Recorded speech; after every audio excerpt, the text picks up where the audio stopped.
en tête d'affiche ngeen gis Iliman Ndiaye Chérif Ndiaye Ismaïla Sarr ak Boulaye Dia donc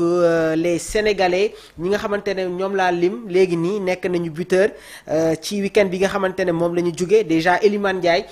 moom dugal na ci match bi nga xamante ne amoon na diggante Wolverhampton ak Everton dem fekki équipe bi di Wolves gagné ko sur le score de 3-2 Iliman Ndiaye donc moom itamit gannaaw ba mu marqué woon la semaine dernière dugalaat na en championnat donc lors de la 3e journée de la Premier League à la 33e minute de jeu waaye tamit il faut saluer la belle performance de Jack Grealish match bi nga xamante ne Everton footballoon na ko il a été double passeur match bi nga xamante ne si la ñu jógee tamit jot na def 2 passes décisives donc Manchester City moo abal Grealish équipe bi nga xamante ne moom mooy Everton on va parler d'un autre lion muy Ismaïla Sarr bi nga xamante ne tamit équipe am moo demoon fekki les Villains donc Aston Villa Crystal Palace qui s'impose sur le score de 3-0 face à Aston Villa donc Ismaïla Sarr 3e buteur de son équipe à la 78e minute de jeu donc moom itamit mi ngi def de très belles performances ak équipe am bi nga xamante ne moom mooy Crystal Palace Lazio de Rome Hellas Vérone Boulaye Dia moom itamit ibbi na débloqué na son contreur lors de la 2e journée donc Lazio doon jouer ak équipe bi di Hellas Vérone donc 2 lions ñoo nekkoon ci biir le terrain côté Lazio Boulaye Dia Hellas Vérone il y a le jeune milieu de terrain de l'équipe nationale du Sénégal qui fait partie de ce rassemblement du mois de septembre muy Cheikh Niass donc Lazio moo imposé wu sur le score de 4-0 autre sénégalais bi nga xamante ne dañ siy wax moom itamit mu nekk ci équipe bi di Crevena Zevada su ma ko waxee muy étoile rouge donc Chérif Ndiaye moom itamit équipe am moo gagné équipe bi di Novi Pazar sur le score de 5-1 Chérif Ndiaye qui a été buteur à la 85e minute de jeu donc comme ni ngeen koy gisee l'attaque des Lions est en feu donc ñu ngi leen di xaare ni aussi sur le rassemblement bi nga xamante ne war na débuter niki tey donc comme ni leen ko xëtle yéene kaay bi di record informé donc rassemblement des Lions première séance d'entraînement ce lundi donc am na ay joueurs yi nga xamante ne déjà commencé nañu rejoindre la tanière dinañ leen jox les dernières informations yi nga xamante ne tamit dafay concerner l'équipe nationale du Sénégal donc actuellement nag ñu ngi ci trêve bi donc di ngeen am les séances di ngeen am l'arrivée des joueurs waaye tamit dinañu ñëw sur le schéma tactique 11 bi nga xamante ne moom la Pape Bouna Thiaw wala aligné face à cette équipe du Soudan ak tamit beneen match bi nga xamante ne war nañu opposé ak équipe bi di RDC Congo alors suñu jugee ci xët la yéene kaay bi di record on enchaîne avec Rewmi Quotidien Sport ñoom si seen xët gu njëkk ñi ngi ñëw sur l'information buy concerner l'attaquant des Blues de Chelsea il s'agit plus précisément de Nicolas Jackson l'opération a finalement capoté titrage bi nga xamante ne moom le Rewmi Quotidien xëyee mais bon il y a une évaluation sur le dossier am na évolution donc ki nga xamante ne nag moom mooy Nicolas Jackson actuellement dafa refuser ñëwaat fi nga xamante ne moom mooy Chelsea on va vous expliquer qu'est-ce qui s'est passé sur ce dossier alors le monde du football sénégalais et européen est en émoi suite à un revirement de situation pour le moins attendu alors que l'attaquant international sénégalais Nicolas Jackson semblait sur le point de rejoindre le Bayern Munich en prêt Chelsea son club actuel a brutalement mis fin aux négociations lan moo indi tey jii nii bile polémique ki nga xamante ne moom mooy Liam Delap nekk attaquant ci équipe bi di Chelsea en provenance de Ipswich Town dafa gaañu ci match bi nga xamante ne Chelsea mi ngi ko doon football ak équipe bi nga xamante ne moom mooy Fulham bi loolu amee la direction des Blues dañu contacter l'entourage de Nicolas Jackson pour essayer d'annuler le transfert bi nga xamante ne mi ngi concerner l'ancien joueur du Casa Sport passé par Villarreal donc la nouvelle a été révélée par le directeur du club bavarois lui-même qui s'est exprimé sur la chaîne Sky Sport Allemagne. Chelsea nous a informé qu'il souhaitait récupérer le joueur après que nous ayons trouvé un accord hier et que nous ayons obtenu l'autorisation de passer la visite médicale, a-t-il déclaré, visiblement déçu par ce dénouement. Maintenant, le garçon est à Munich et nous devons le renvoyer. C'est la situation actuelle. Je ne peux pas prédire l'avenir. mu nekk kàddu yi nga xamante ne moom la le directeur sportif du club bii di Bayern Munich yëkkati concernant la situation de Nicolas Jackson. Cette décision soudaine intervient alors que l'accord de prêt était sur le point d'être finalisé selon Anthony Pla. Anthony Pla, moom tamit journaliste sénégalais spécialisé dans le football, l'autorisation de voyage du joueur aurait été annulée par le club londonien. Nicolas Jackson doit rentrer à Chelsea. Rien n'a été signé avec le Bayern. Il a eu la permission de voyager et cette permission a été annulée. Mu nekk tamit tweet bi nga xamante ne jot na ko bind sur sa page Facebook. Pour le journaliste, la situation est d'autant plus surprenante que Chelsea et le Bayern entretiennent de bonnes relations. Donc il y a une bonne relation entre la direction des Blues ak la direction bavaroise. Donc ceci aurait été différent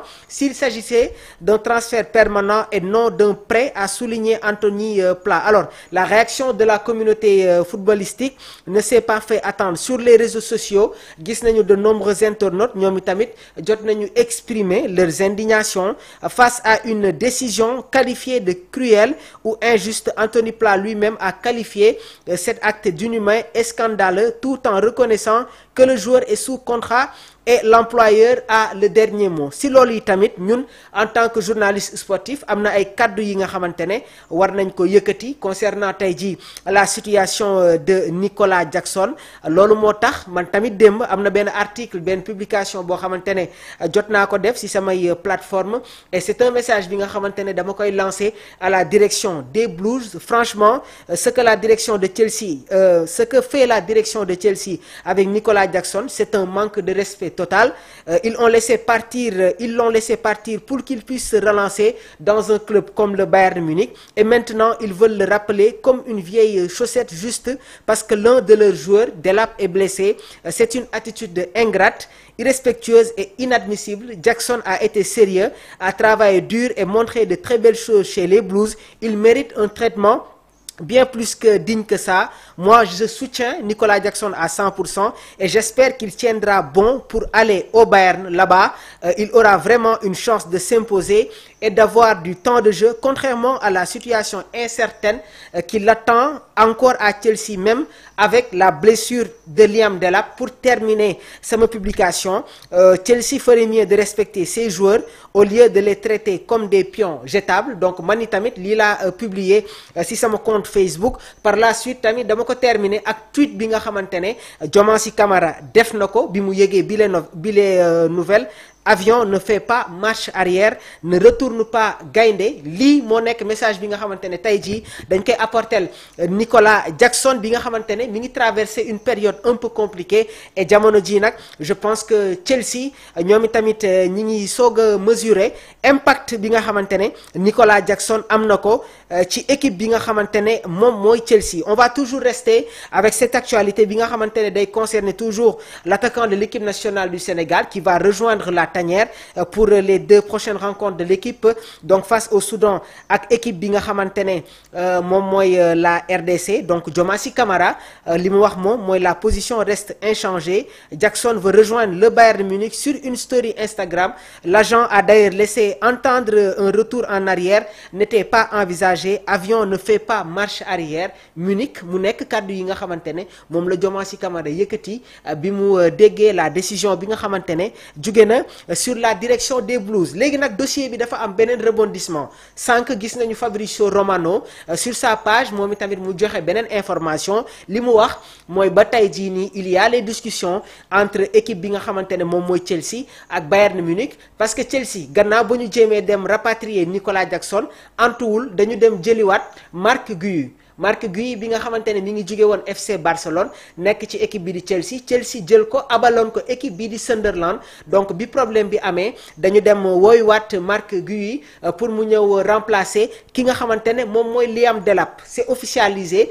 ñëwaat na Stamford Bridge. Lii nag moo tax jamono ji discussion yi ibbiwaat nañ ko entre Bayern Munich ak équipe bi nga xamante ne moom mooy Chelsea. Léegi nag Chelsea lu mu wax dañ leen koy jox léegi nii. Donc mu nekk un nouveau rebondissement dans le dossier Nicolas après avoir bloqué son prêt au Bayern Munich samedi en raison de la blessure de Liam Delap. Chelsea ouvre désormais la porte à un départ de son attaquant sénégalais, mais cette fois-ci du nekk sous la forme d'un prêt mais day nekk un transfert définitif. Selon Florian Plettenberg moom itamit mu nekk ci plateforme bii di Sky, nee na les Blues ont proposé au Bayern Munich de signer Nicolas Jackson de manière définitive et non plus via un prêt avec option d'achat. Donc les discussions portent désormais sur cette formule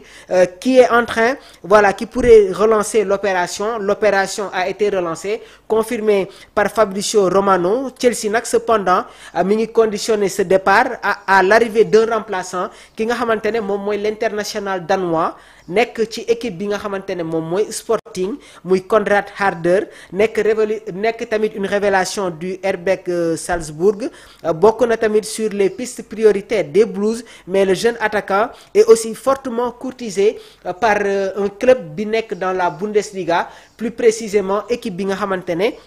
moom mooy Leipzig qui tente d'accélérer son arrivée dès aujourd'hui. Le Bayern Munich toujours intéressé, donc le directeur sportif, malgré que amoon na ay quelques problèmes sur le dossier Nicolas Jackson, moom itamit nee na Nicolas priorité la, donc du yàgg tuuti gëm naa ne que ça va être un transfert boo xamante ne dinañ ko officialiser parce que Chelsea indiwaat nañu ki nga xamante ne moom mooy Marc Guéhi et am na ay yeneen négociation yi nga xamante ne ibbiwaat nañ ko pour dem recruter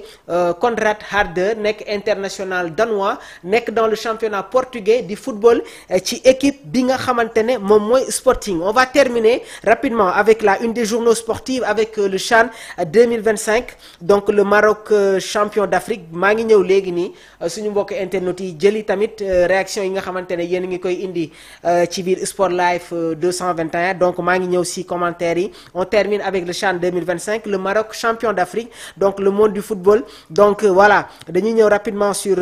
CHAN bi nga xamante ne Maroc moo ko remporté, donc pour la 3e fois de son histoire, gannaaw ba ñu gagnewee équipe bi di Madagascar sur le score de 3-2 en finale qui s'est déroulé à Nairobi au Kenya. Donc cette victoire day confirmer la domination du Maroc dans cette compétition réservée aux joueurs évoluant en championnat local africain. Donc mu nekk tamit match bu intense. Madagascar moom moo njëkkoon ibbi le score de la 9e minute par Félicité Mano foofu laa yem, mais le Maroc a réagi avec un but de Youssef Mehri à la 27e minute suivi par un doublé de l'attaquant Oussama Lamlioui, élu meilleur buteur et homme du match malgré une égalisation malgache.